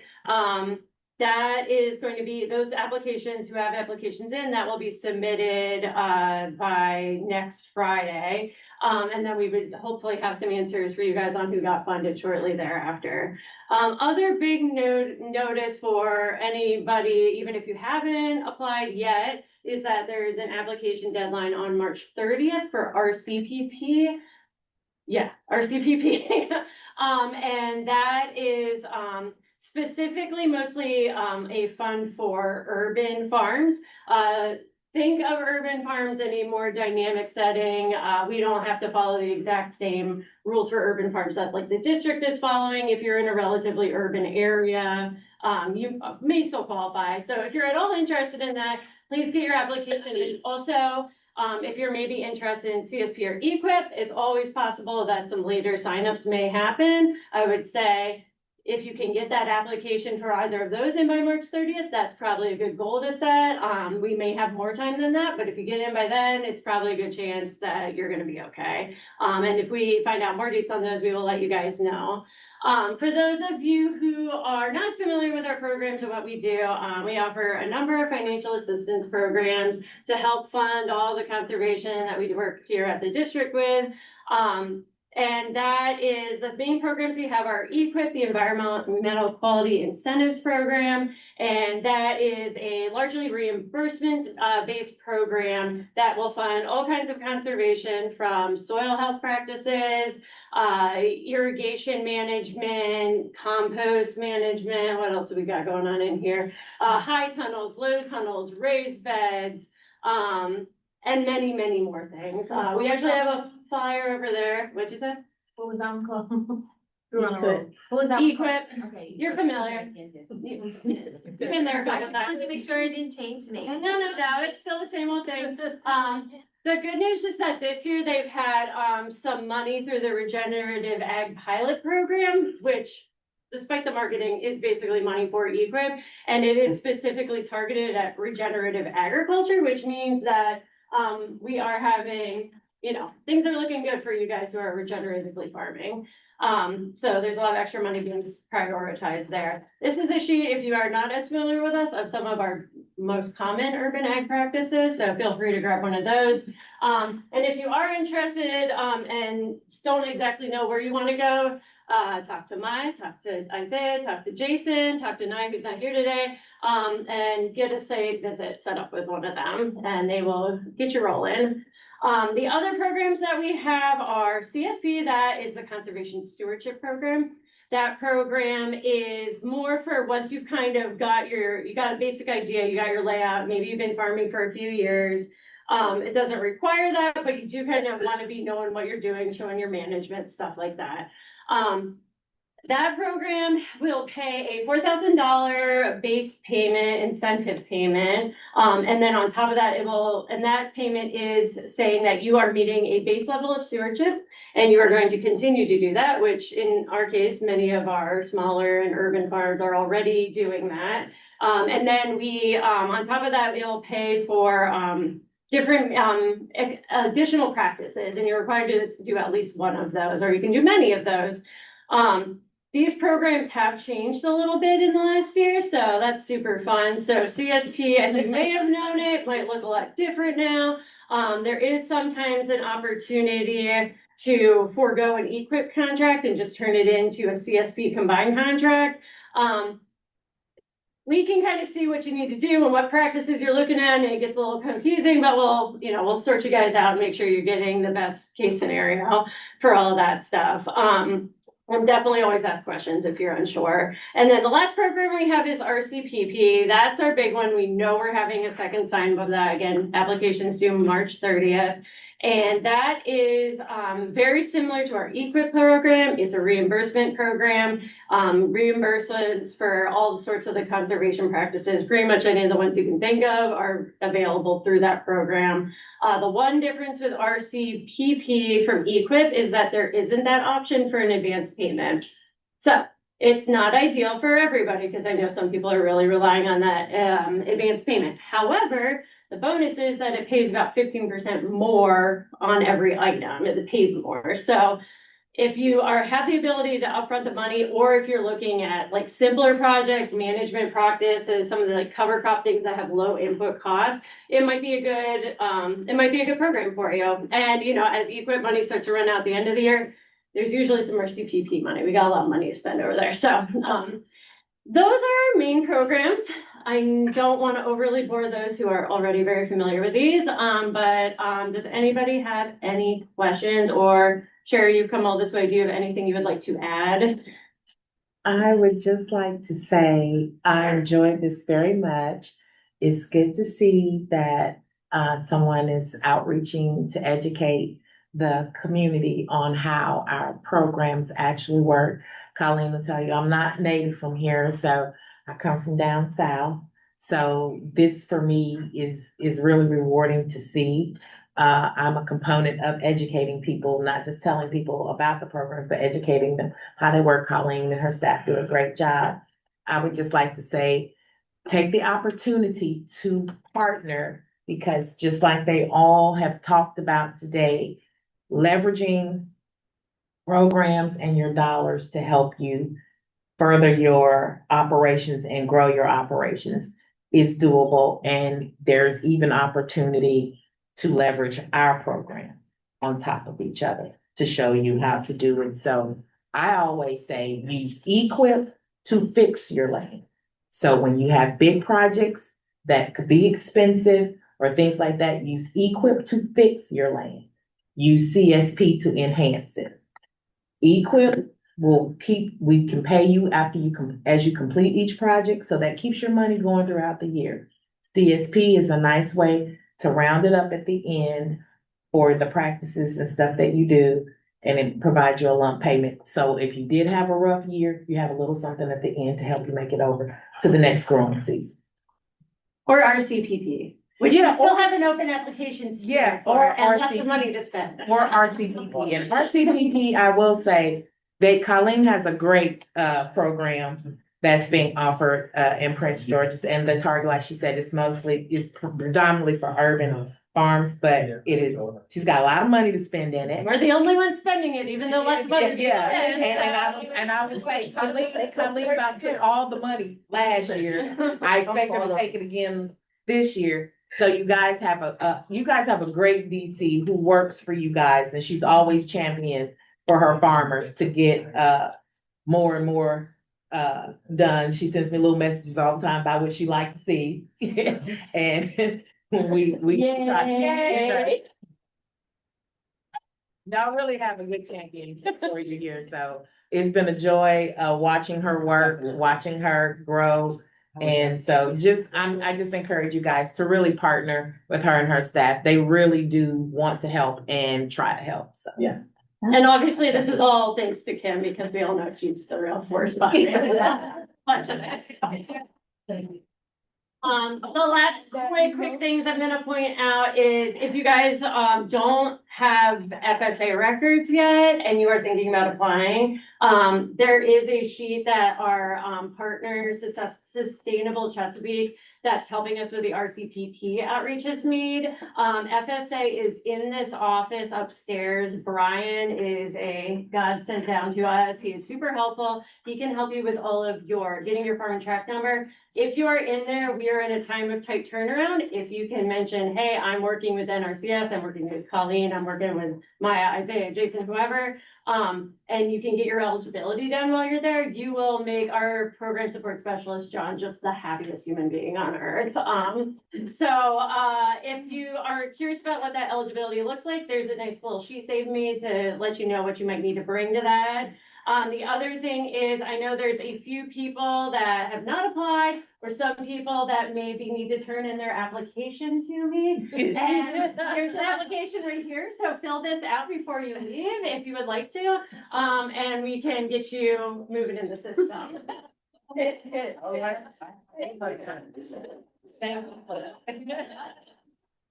Thank you so much, NRCS, for all of your work and partnership with the district. And thank you to NACD for all of your partnership and funding that you have given our office so that we can have Jason partner with NRCS to do a lot of the urban ag conservation. It's really helpful. And thank all of you. A lot of you in here already have contracts or applying this year. So we appreciate you giving us an opportunity to work with you and to serve you. And with that, thank you. I don't know if there's any questions online or if anyone online needs to come off mute to make any announcements. I think I saw Julie on there. I don't know if she from Department of the Environment needs to make any announcements.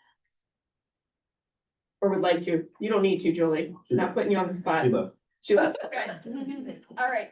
And with that, we are gonna have to kind of like wrap up really quickly. So if folks want to chat, it's a beautiful day outside. Is there any instructions? If anyone wants to take stuff home, we have sandwiches left. If you have the banana peels or orange peels, we have a little compost.